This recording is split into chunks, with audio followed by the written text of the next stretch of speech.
Okay, well, I think we ought to just go ahead. For those of you like George who don't know people here, or Lewis, I guess, Andrew Marjoribanks there is the chief of the Marjoribanks clan. Yes. Um, We met when he came to Fort Worth a long time ago. Oh, yes, indeed. Yeah. Yes. Well, that must have been 20 years ago at least. Yes. Yes. And I saw the proper way to drink scotch. Caroline Morris, the middle lady and the threesome there, is the secretary of the Marjoribanks clan. John, or Marjoribanks, is the brother of the chief, and he's the genealogist and UK treasurer. Carol, on the right of the threesome up there, she is the US treasurer, although she's trying to resign this year. Kimberly Bruce is another member of the American group. I am the newsletter writer and sometimes work on the website. Wife is Patricia. Did I mention Patricia? She's No. Oh, wow. Forgot my wife. Patricia is the chairman of the Clan Marjoribanks Society.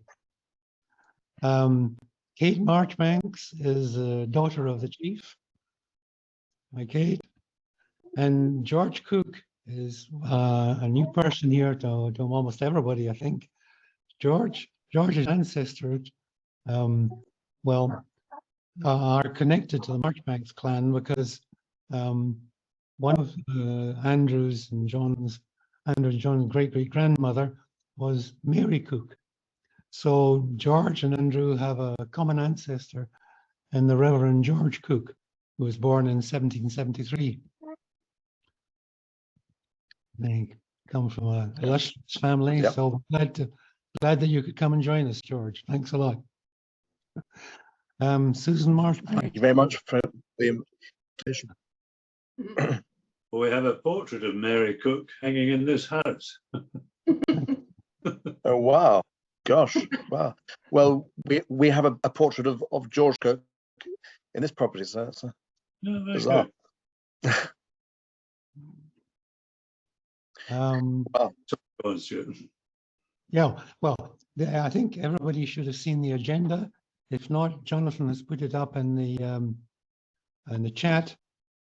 And so I think the only thing I want to say is if there is background noise, and often there is, please mute yourself. Several of you done that already, particularly if somebody is speaking, giving a presentation or something.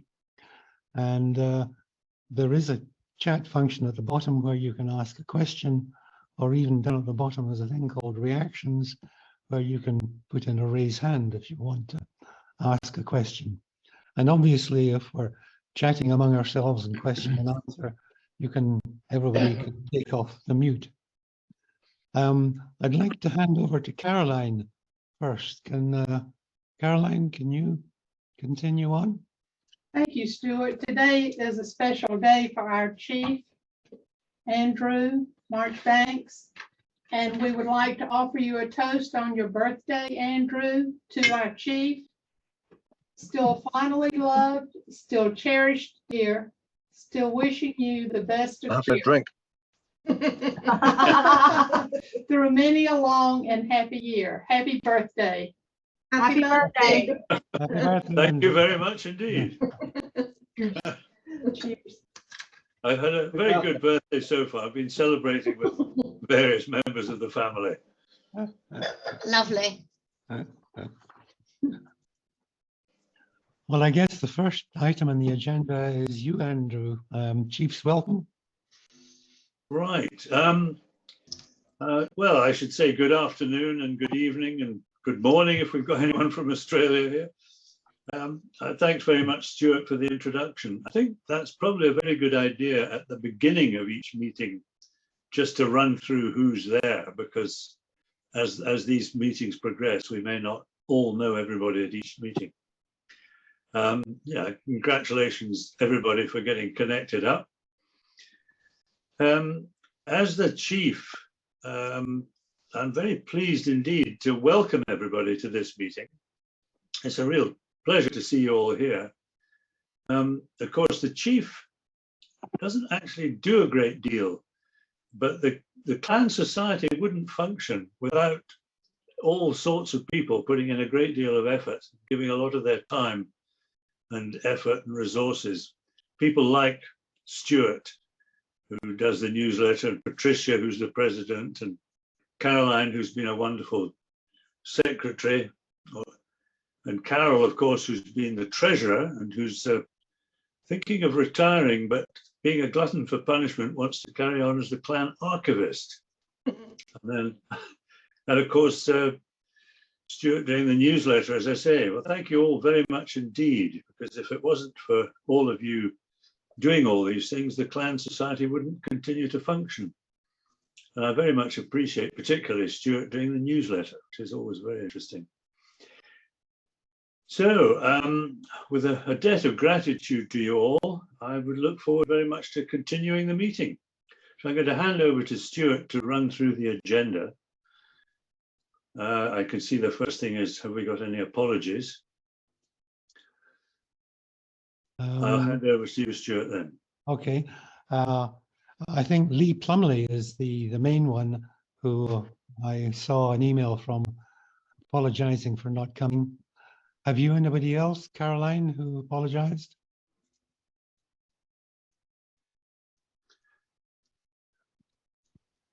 I think you need to unmute. Forgot to unmute. Oh, I'm sorry. Sorry. Patricia Foy, who's a professor at Converse, is working in New Orleans this weekend, and she sends her apologies for not being here. Okay, thank you. Right, the next item on the agenda is minutes of the last general meeting. John, would you like to say something about that?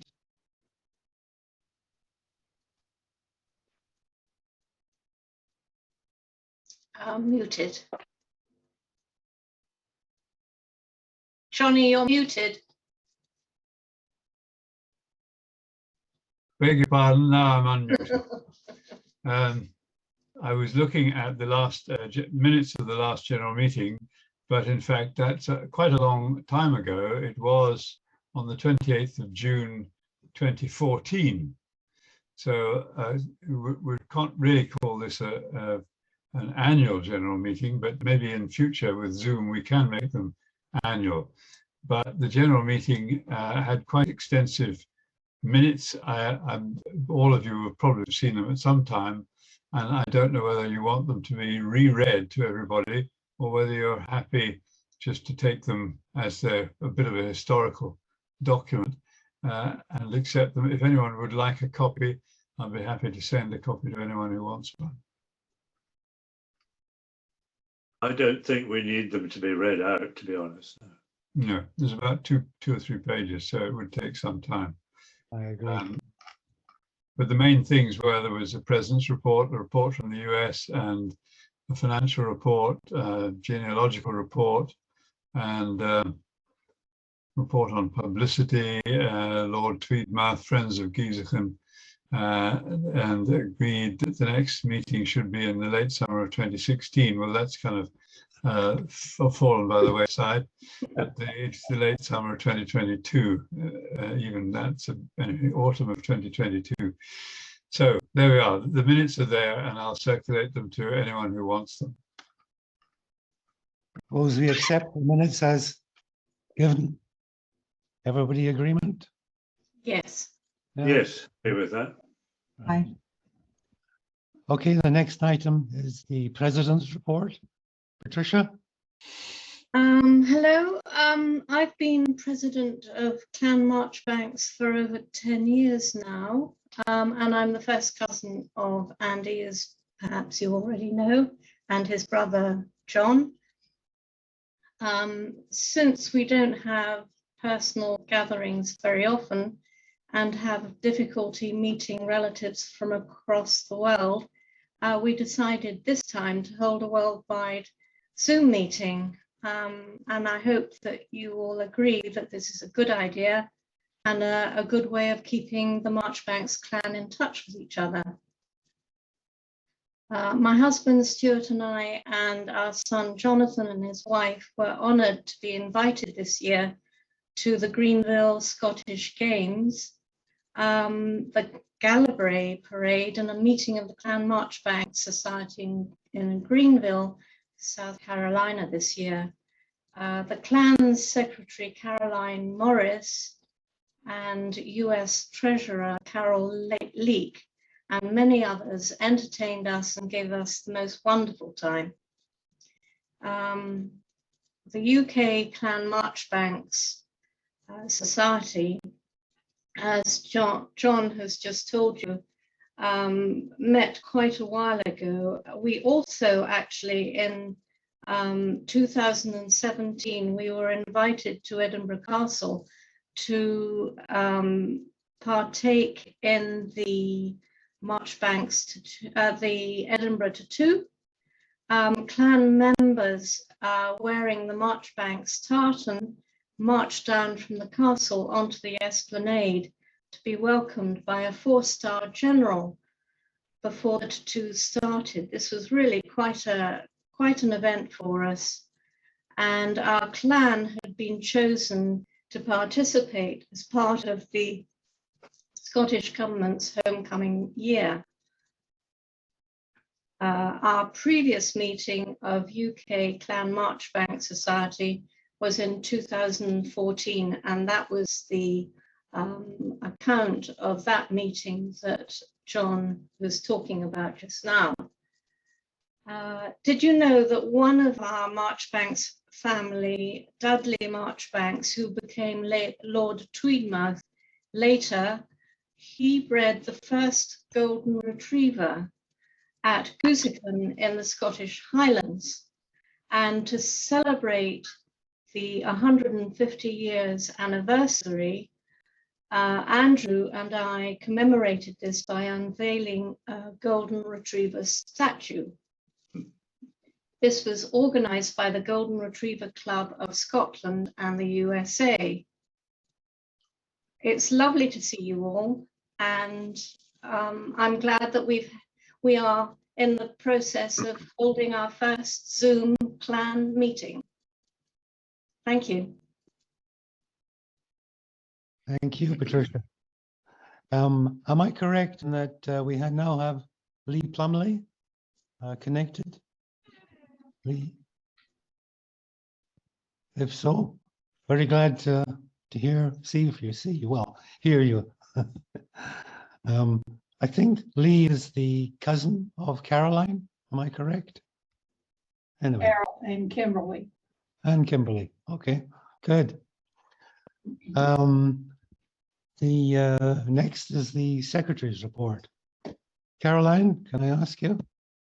Thank you, Stuart. I might add, as a note of humor, we talked last time about an owl, a webcam, and this time we have something similar to the owl that Kimberly's sister has purchased, and it's very helpful in helping us establish a stage for this meeting. So I want to thank Kimberly and her sister for doing that. Also, I am taping the proceedings for accuracy. I hope nobody objects. If you do, I will cut the tape recorder off. Please let me know. I'd like to thank you all for holding this meeting. I have no official report since John was so gracious in giving the minutes of the last AGM, but there are a few things that I would like to note. The US group has 30 members that have been notified of this meeting. And of that 30, 10 have responded that they would like to attend. Also, we have 16 paid members, which I think is important for our treasury. Also, in the future, for planning purposes, we would love to invite and welcome anyone from either the States or the UK to our meetings, and we would love to know in advance so that we can plan another luncheon similar to the one that we had when we enjoyed Stuart and Patricia coming over, and Jonathan and Joanna. Also, we welcome any suggestions to improve the format. And we would like to suggest that if any programs are established in the future meetings, that we use some of our own talent. For instance, Carol Leak has a wonderful program on genealogical research and how to interpret any DNA reports that we might get. So also, the last item that I have on my notes is to request that the members send me or Stuart any honors that they may receive during the year so that we can forward them on to Stuart for the newsletter. Thank you. Okay, thank you very much, Caroline.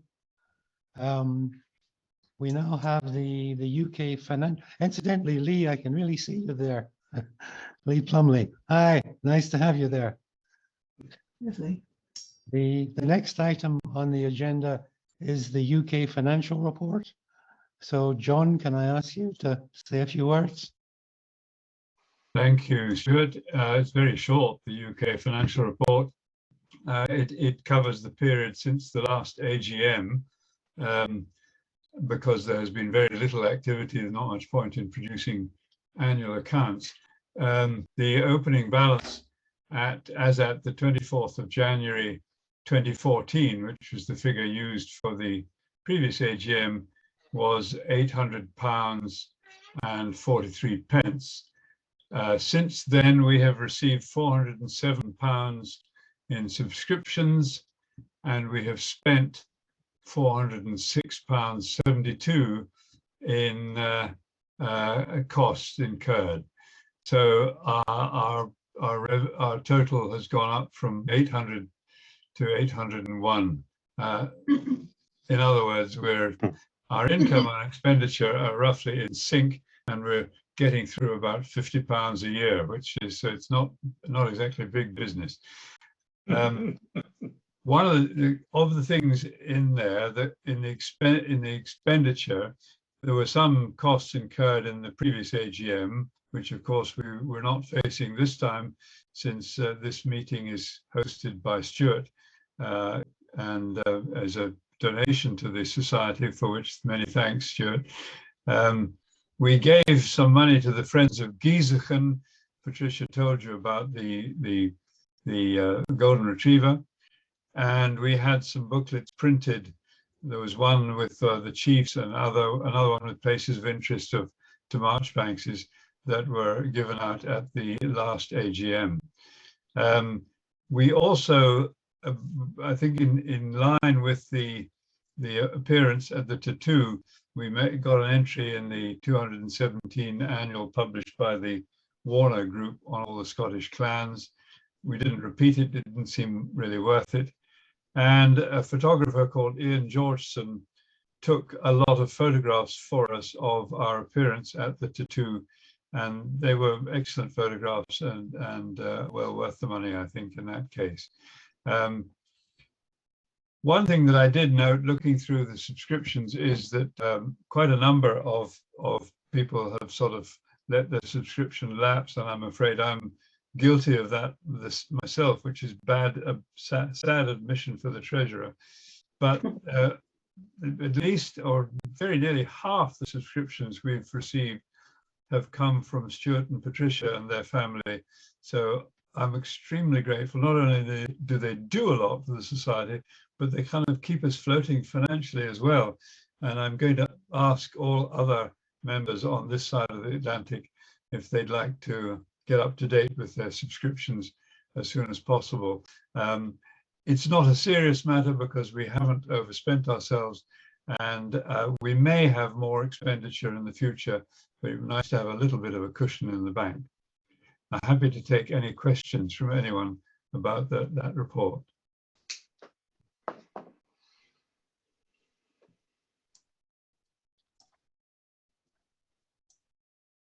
Okay, can we all agree that we accept the UK financial report. Anybody disagree? No, we all agree. Excellent. Yes. May I ask a slightly related question? John, those photos that you mentioned, are they available through the website or at all? I couldn't tell you offhand. The chap Georgeson published a whole lot, and I think I've probably got quite a lot of them on file, but your dad's probably got a whole lot as well somewhere. I'll get them next week. Thank you. Yes, I do. I think there was probably a link. He must have sent us a link to where we Did could send see us a them. link. I'll Yeah. find it for you, Katie. Yeah. But I think it's a good idea, Katie, to put the link on the website if it still works. We can look at that.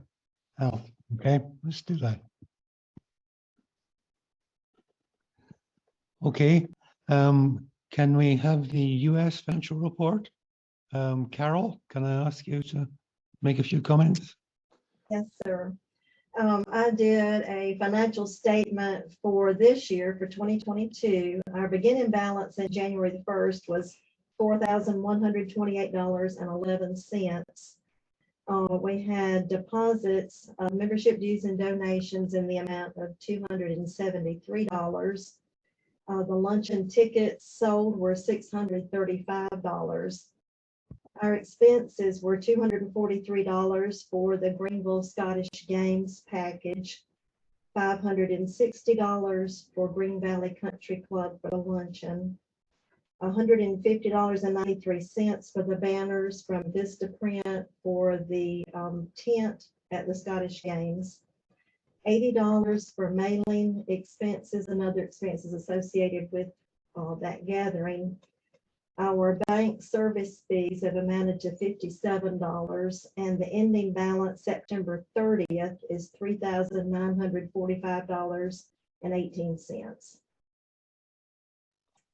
And it's been a real pleasure to serve as the treasurer, and I appreciate the trust that everyone has put in me, and it's been wonderful corresponding with everybody over these years and getting to know everybody. So I've really enjoyed it and appreciate the opportunity, and I look forward to continuing to serve in another capacity. Great. Thank you very much, Carol. Yeah, thank you, Carol. Yeah. Right. Done an excellent job. Can we all agree that the US financial report is correct and acceptable? Yes. Yep. Yeah, Okay. agreed. Thanks. Next on the list on the agenda is the genealogical report. So can we ask the clan genealogist, John, to make a few comments? Well, I haven't actually been doing any work. I haven't had any requests coming in. I suppose the major job I've got, which I still haven't completed, is a full cataloguing of all the papers that Roger Marjoribanks passed on to me. I've got a shelf full of papers that I need to go through, but nothing very new has come up recently. As a matter of passing interest, my grandmother was Logan. Also, Andy and Patricia's grandmother was a Logan. And I've been trying to help the Clan Logan Society in America to identify who has the right to petition Lord Lyon to be the current chief of Clan Logan, because they're a clan without a chief, and they find that not a satisfactory situation. But I've been at it now off and on for over 10 years, and it's a very difficult task to make the connection. The last Logan chief to register arms was in 1672, which is when my father's predecessor registered the Marjoribanks arms. So we can count ourselves lucky that the previous generation of Marjoribanks took the trouble to record progress to the arms. So we do have a chief now. The Logans feel the lack of it, and sadly I haven't managed to find the right person yet. But genealogy is a fascinating subject, and if any of you do have any genealogical queries, I'm happy to do my best to dig through all the sources that I've got to find out anything that would be of interest. I've had a brief chat to Stuart about the relationship between the kind of paper trail genealogy and the DNA genealogy. And it's very interesting how the two can actually complement each other, using one type to confirm the other or to undermine the other, depending on the case may be. And I'm looking forward to hearing Stuart's report on the DNA project. Happy to answer any questions from members right now, or if you want to send, I've got a very easy email address if anyone wants to contact me. It's just john@marjoribanks.com. And you can get me on that if you want to ask a genealogical question. Anybody, any questions for John? I have a question, if I may. I was so I'm not actually a descendant of the Marjoribanks, to my knowledge, as you know. The Marjoribanks married into the Cooks, but I am very genealogically minded, and I wondered whether there might be a contemporary tome or a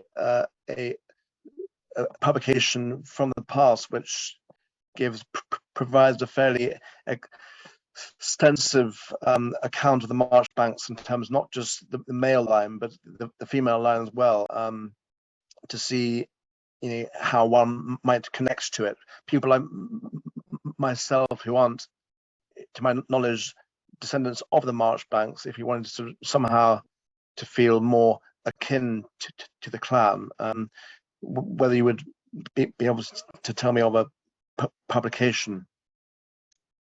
There have been various articles, and there's no book or anything, but my grandfather, our grandfather, Thomas Marjoribanks, who was the son of George Marjoribanks and the son of Mary Cook, did write a family history with quite a lot of genealogical notes in it, and I'd be very happy to give you the relevant bits of that. Okay. He was very proud of the Cook connection, because interestingly enough, if you took the line back from my Uncle George to his father and so on back to George, who married Mary Cook, and then followed the Cook line back, you could find 10 successive generations of Church of Scotland ministers, a long connection with the church. Yes, indeed. Yes. Well, thank you very much indeed, John. That would be wonderful. I'll perhaps drop you a line with my email. Excellent. Thank you, George. Very much. Thank you. In America, I was given, when we were in Greenville, a book about the Marjoribanks ancestor of a lot of the American clan, called George Marjoribanks, who was in the 1715 rebellion and was captured and sent to Virginia. Yeah. And this is an excellent book, tells a lot about his descendants. So if you wanted to get in touch with Caroline or whoever, I'm sure she would be happy to get you a copy of the book. Wonderful. Yes. It was actually Carol. It was Carol. Carol, sorry. Carol. My apologies. It kind of broke up while you were saying that. Amazon. It's available on Amazon if anyone would like to order one. Oh, Awesome. Okay, great. And the title again was? George Marjoribanks. Okay. Scottish servant, Jacobite soldier, American pioneer. Okay. And the author is Michael Jones. That's easy to remember. We need to get him to do a program. Michael George. Michael Jones.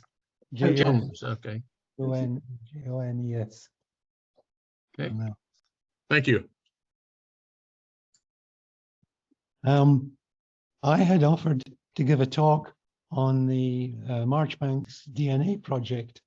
The person who leads this is James Green, who I hoped would be here, and he is the administrator. I am a co-administrator. So I hope this is going to work. I'm going to share screen and hold on a second. Right. Can everybody see that? Marchbank DNA Yes. presentation. Okay.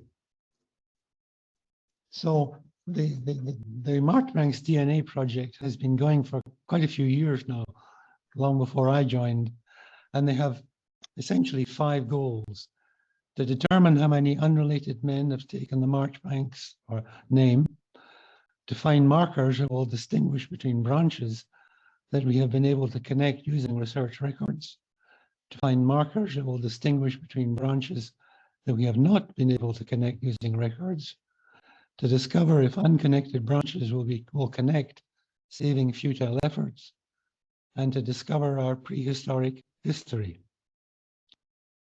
These are the members of the Marjoribanks DNA project. Most of them obviously are Scotland, quite a few from England, United States, United Kingdom in general. There are 2 types of DNA that are used, DNA tests that are used. There's the Y-DNA test and the autosomal DNA test. The Y-DNA test is useful for the male ancestor line and can only be taken by males. The autosomal DNA test is useful for both male and female ancestors and can be taken by both male and females. The Y-DNA is useful for going back 12, 20 or more generations, whereas the autosomal DNA test only goes back for approximately 6 generations. The autosomal DNA test is called Family Finder at Family Tree DNA, but you can also do it at Ancestry, 23andMe, MyHeritage, Living DNA, and other companies. So this is a family tree of Andrew Marjoribanks, our chief. And the Y-DNA follows that line along the top there. So it follows his father, William Logan Marjoribanks, the Reverend Thomas Marjoribanks, Reverend George Marjoribanks, Reverend Thomas Marjoribanks. These all had same Y-DNA. Whereas, and this is a family tree of the Marjoribanks, going all the way back to Philip Marjoribanks about 1500.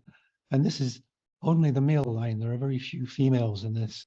There's also the Marjoribanks of Lees on the right-hand side. And somewhere down there at the bottom, our previous genealogist, Roger Marjoribanks, was the representative. And another one, James Marjoribanks, is down there at the bottom, who lives in Hungary. And I put an article about him in Hungary in the last newsletter. This is a Marjoribanks tree for George Marjoribanks that I was talking about. The Jacobite Marjoribanks, who was sent to Virginia as a prison. And this is one of these, one family tree, a male family tree. Incidentally, that person standing there is James Green, the administrator of the Marjoribanks DNA project. This is a family tree again of Andrew Marjoribanks, our chief, and this is what you would get if you were doing an autosomal DNA test. So going back, what was it, 1, 2, 3, 4 generations, these 4 generations, you could find connections there between people that have the same connection to, I mean, Mary Cook, obviously, James Leslie, Jane Hunter, David Logan, Elizabeth Hasty, James Wallace, all of these you could use to find common ancestors with autosomal DNA. Now, I'm going to concentrate on the Y-DNA test because we're trying to trace back the Marjoribanks line. And there are 2 Y-DNA tests. The first one, obviously, is called the STR test. And the STR test is the cheaper of the 2, which is much more useful. It gives an indication of close matches and the male line that is poor at estimating the date of a common ancestor. The SNP test, on the other hand, as I say, is more expensive. Family Tree call it the Big Y 700 test, and it gives a very accurate indication of a close match, and it's better at estimating dates to the most common ancestor. The SNP test is really the gold standard, if you can afford it. So this is an example of Family Tree DNA, Y-DNA dashboard. It's actually, again, of Chief, and you can see he's done Y12 to Y111. These are the STR tests, and he's also done an SNP test, the Big Y700 there. Now, this is the results that Family Tree DNA gives us from the STR tests. And you can see there's a whole bunch of people who have DNA STR results that are close to Andrew George Marchbanks. That's the Chief. He's number 2 on the row there. And the closest to him is Roger Marchbanks, number 1, who, as I say, was Marchbanks of Lee's line and used to be the genealogist. There are a whole bunch of others here: Moffat, Bell, Banks, Johnson. And I think it's worth remembering that the Marchbankses, we think, stem from the borders, in particular a village called Kirkpatrick Juxta that is next to Moffat.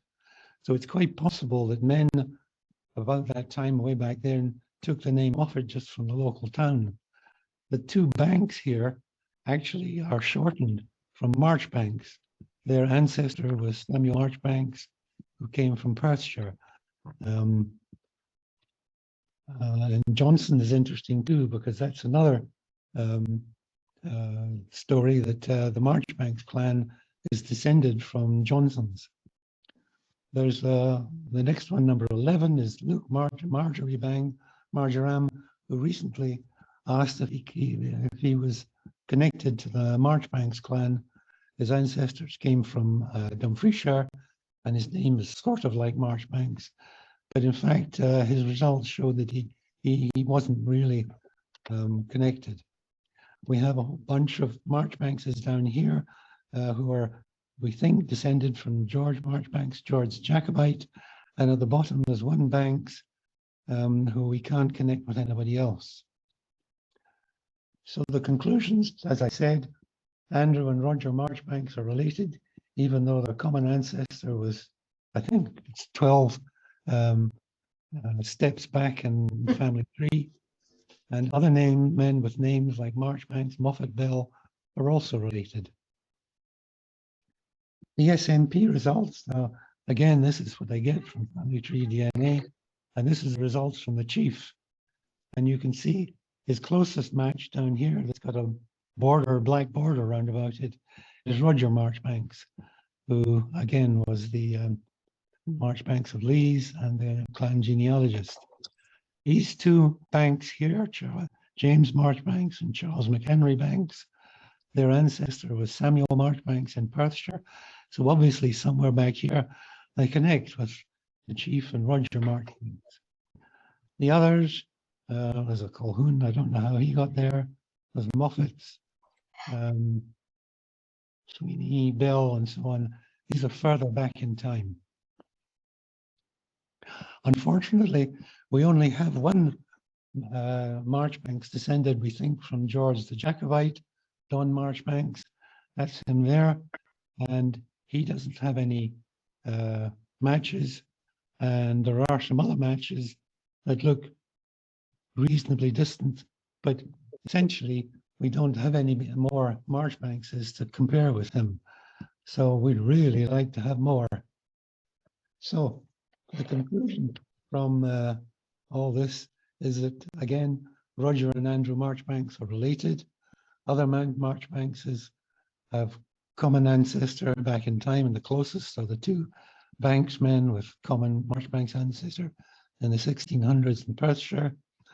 George Jacobite is not related to Andrew or Roger, and we need more SNP tests from men descended from George the Jacobite. This is just a bit of fun. This is the root of the chief's male ancestors from 250,000 years ago. The earliest we can find is Central of Africa. Then they went to the Middle East, went over to the borders of Mongolia and China, came back to the Middle East, went to Russia, Ukraine, through Europe, and there we are. There's Andrew Marjoribanks. Been on the run for millennia. Okay, so that's the end of my story. Well, Anybody? that was very interesting indeed, Stuart. Thank you very much. I thought so too. One of the things that interests me is we can follow the paper trail back, but it's interesting that you found no common genealogy, genetics between George the Jacobite and the Lees and Marjoribanks of that ilk branches back in Scotland. So the reality is that there must have been people who were not blood relations who took the name Marjoribanks at some time or another, possibly because they lived on the property or they worked with the family or whatever. But it doesn't really matter whether they're got that genetic connection, as long as they're all Marjoribanks, is they're very welcome in the clan, as far as I'm concerned.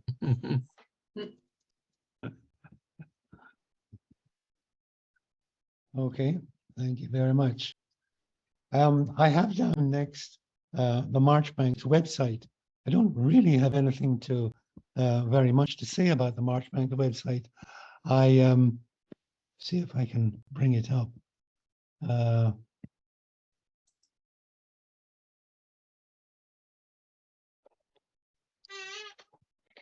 that didn't work.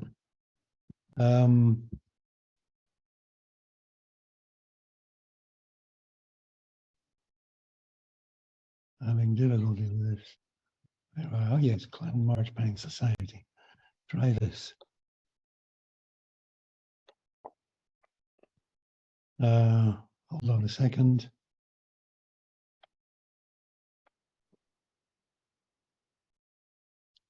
No, that's not working either. No, I'm afraid I can't get it. Oh, there we are. Oh, you got it? Okay. Yes. That's the entry page for the Clan Marjoribanks Society.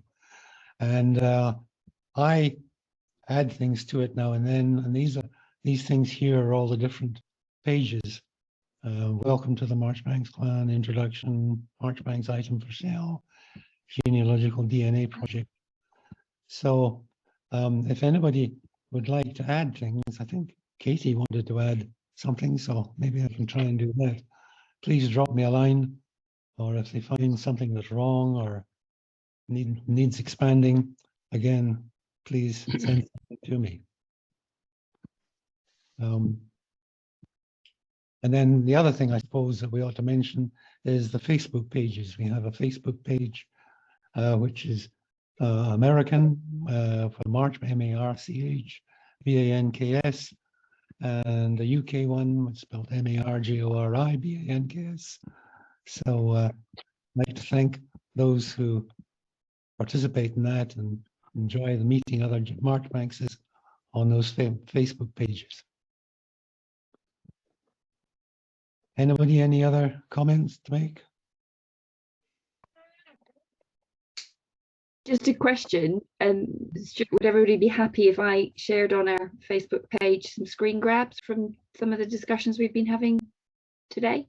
Yeah. Yes. Yeah, great, Yeah. excellent. Yeah. Please do. Okay, the next thing is election of office bearers. I think all of the office bearers have agreed to stay on. Chief obviously has no choice. Chairman, Patricia, Plan Secretary Caroline, I think, has agreed to stay on. John's agreed to stay on. I think the only one is Carol, who was asked to resign this year. Is that correct, Carol? Yes, sir. And Kimberly has offered to take her place. Kimberly That's Root. correct. Yes. Excellent. So can we hand a round of applause for Kimberly? Thank Well you done, very Kimberly, much. yeah. As the treasurer, the US treasurer.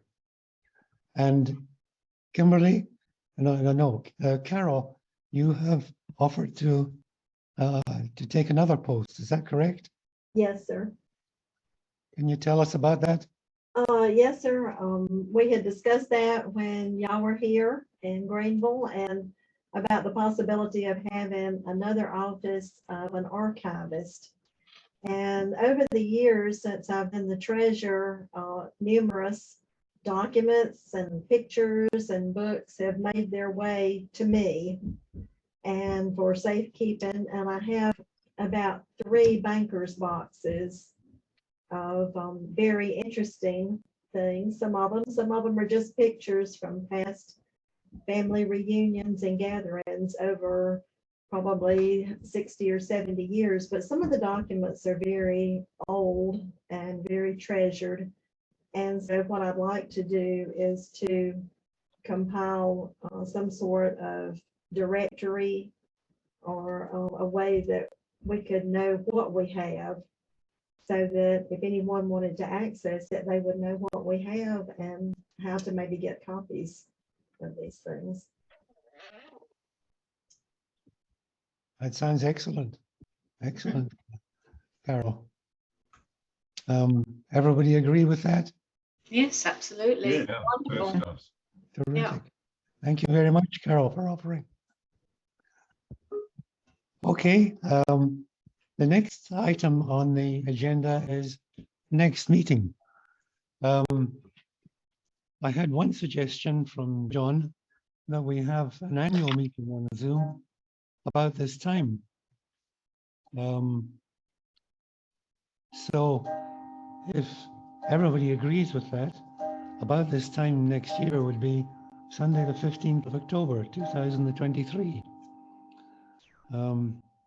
Any comments? Anybody agree, disagree?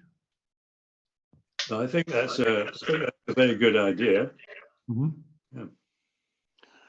And one other thing, John rashly offered to do a presentation himself on whatever subject he likes in about 6 months' time. So do you still agree to do that, John? Yes, perhaps I could just explain the rationale. As I mentioned, I was doing some work for the Clan Logan Society, and during the pandemic, they started having quarterly meetings on Zoom at which some member or invited guest would give a talk, and it really took off, and there were sometimes up to 150 Logans from all over the world tuning in and watching these presentations. And it struck me that Zoom is something we've all woken up to as a result of the lockdowns of the last few years. And as not all of us can travel internationally whenever we want to, it's a good way of keeping a widely dispersed clan in touch. And my thinking was, if we had 2 meetings in a year, one in, let's say, May or April or May, and the other in October. So the October one would be the AGM, and the other one would be a subject of interest to members that somebody could speak about. And I thought to kick it off, I'd give a talk on, because it's a subject I'm very familiar with, is Marjoribanks heraldry and the coats of arms that have been associated with the Marjoribanks family over the centuries.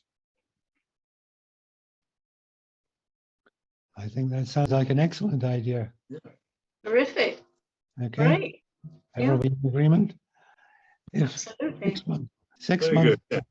to the date would be, I think, the 16th of April. Does that sound good? I'll be ready. Or Yeah, lovely. the end of the Easter holidays. Okay, so can we Yes, set but- on that then? A meeting on the 16th of April and the AGM on the 15th of October, 2023. Nobody disagrees. Okay, the last item on the agenda is any other business. So if anybody would like to bring anything up, now is the time. So one item I- that we discussed when y'all were here, because we were collecting dues at the tent at the Greenville Scottish Games. And I remember, I can't remember the amount. Is it $12? It's an awkward amount. And what is it? We went from 20 to 25.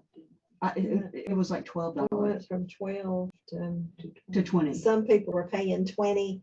Some people, I got some people to pay we've 20. got, some people have paid $12, some people have paid $20. And so we were wanting to maybe set a standard of what exactly. Yeah, if we could just go with $20 is just an easy amount, especially if you're dealing with cash at Scottish Games or wherever you are.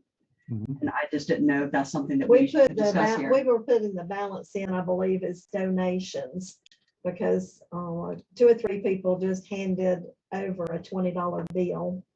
And so we counted 12 as the dues and 20 as a donation, and the balance as a donation. So I'm suggesting if we can go to 20. That sounds great to me. Yeah, Sounds good. everybody Yeah. agree? Mhm. Excellent. So our equivalent here would be, well, it's jolly nearly £20 now after our fast of the last week or two. But if I think we have people paying different rates at the moment. Some are paying 14, I think, and some are paying 8. So maybe if we fixed it in Britain at £15, would that be reasonable? That sounds good. Yes. Yeah, Yeah. yeah. Okay. I would like to bring up one other point. The Y-DNA tests are fairly expensive. And I know 1 or 2 people, 1 or 2 men, have said that they'd be willing to take the test, but it was too expensive for them. So I wonder if we could come to some agreement that we would help pay for some of these tests. The cheaper one, as I said, is the STR test, and that's $119, or today's exchange rate, £107. And the expensive one, the SNP test, is $449, or about £400 at today's exchange rate. So I wondered if we could agree to help pay some of this going to help us with our genealogy. May I make a suggestion that if the people who lead the DNA project, which would be James W. Green and yourself, Stuart, identified an individual whose DNA test results would be of particular interest to the clan, then and made that recommendation, then I think we could probably offer to pay half the cost of the test.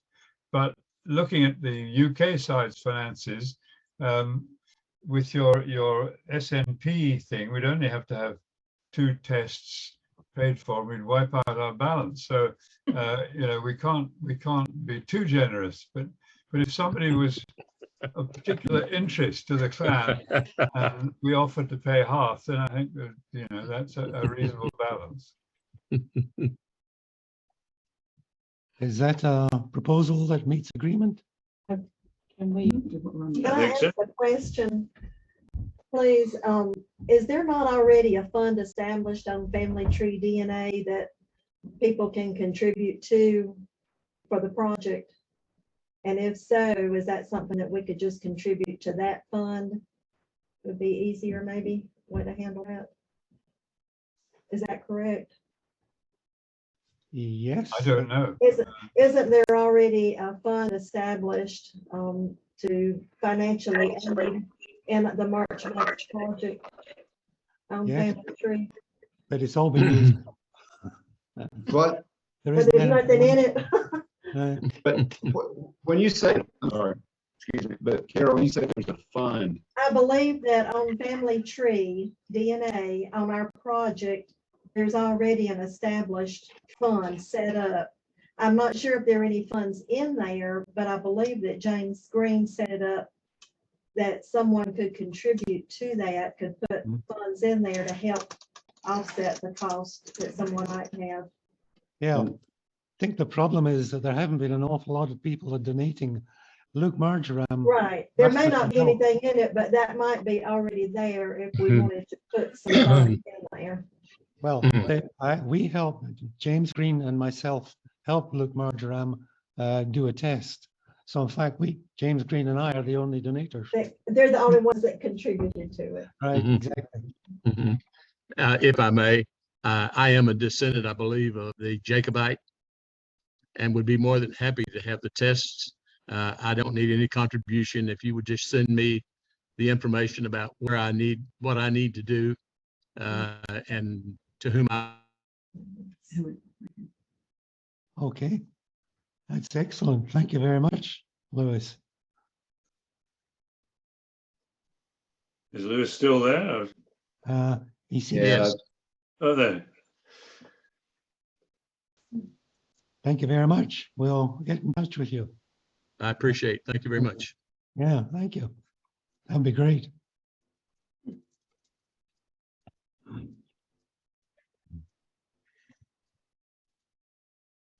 Okay, well, once again, do you think this proposal by John and myself is okay? You all agree with it?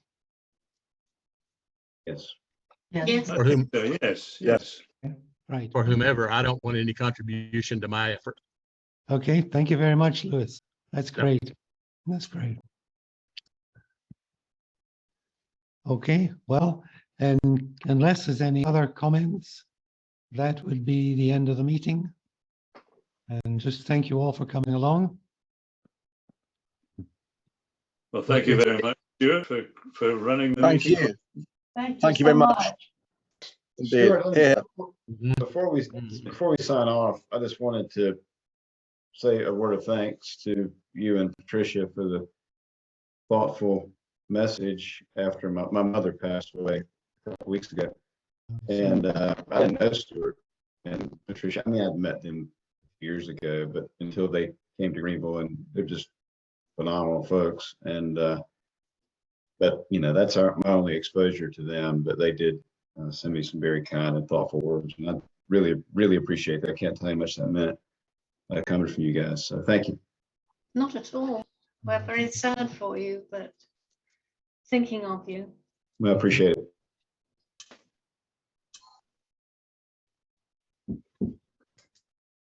Okay, well, Okay. Thanks very much, Stuart. yeah, thanks all for coming. Folks. Everybody. Good to see you, Lee. Good And meeting. Yeah. Pleasure. See everyone. Everyone. Very much. The Zoom was a success. Great. All the best, everybody. Yeah. all the- Yes, thank you. Bye. Okay. Thank you. And Good.